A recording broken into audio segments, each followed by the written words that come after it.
hello दोस्तों, चलिए मैं आप लोगों को फिर से एक दर्द भरा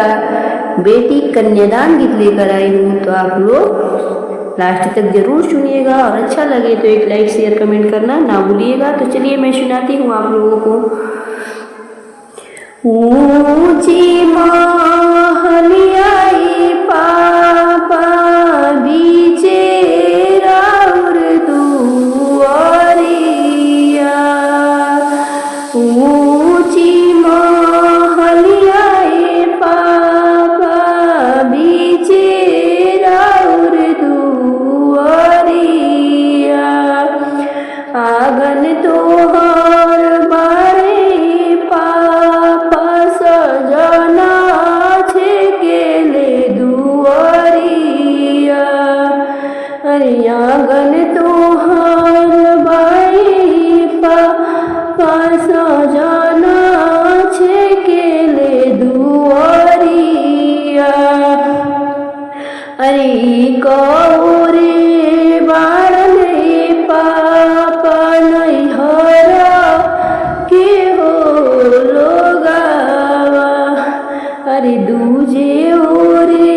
बाड़ले पापा सजना के हो लोगावा, अरे बीचावा में बैठिए पापा आँखी के हो पुतरिया, अरे बीचावा में बैठिए पापा आँखी के हो पुतरिया, अरे संगावा में बैठिए पापा दुलारू हो दामादावा, अरे संगावा में बैठिए पापा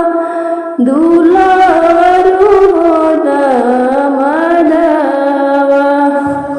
आज घरे बानी हो पापा धियावा हो दुलरिया, आज घर बानी हो पापा धियावा हो दुलरिया, अरे होते बीनु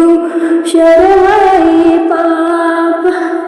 दूसारे हो दुआरिया, अरे होते बीनु